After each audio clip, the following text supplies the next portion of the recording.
Our in-depth coverage of campaign 2016 continues now with a look at the big picture of this primary season. WPRI.com reporter Ted Nesi was very busy this weekend.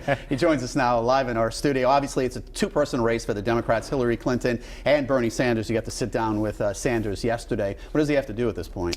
Well, look, he's facing a real uphill battle, Mike, at this point when you look at the delegate count. And it doesn't look like it's necessarily going to get any easier tomorrow night for Bernie Sanders. At this point, he's expected to lose some, if possibly all 5 of the states that are voting tomorrow, Rhode Island and the other 4, and that would put him even further behind Hillary Clinton in the delegate count. So he really needs to start not only winning, but winning huge victories over Secretary Clinton if he wants to turn things around. Not clear if he's going to be able to do that.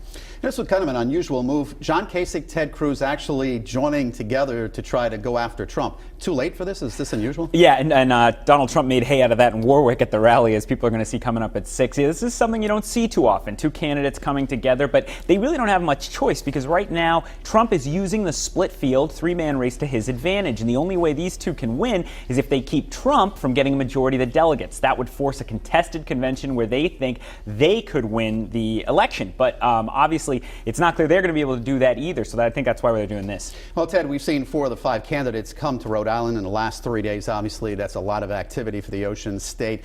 Do you see, how does this play out at this point? Because we're the smallest state in the Union. Well, we matter on both sides, I think, tomorrow night. Not a ton of delegates at stake, but especially for Bernie Sanders, Rhode Island is probably his best bet to win somewhere in the 5 states voting tomorrow, and that would keep him from having a total wipeout tomorrow evening, which his campaign doesn't want because people will start to question whether he can go on. And then on the Republican side, every delegate counts right now, and even though Trump's expected to do very well in Rhode Island, Kasich and Cruz do have the opportunity to pick up some delegates if they do all right here. So every candidate had a reason to focus on Rhode Island. And do any campaigns come to an end tomorrow?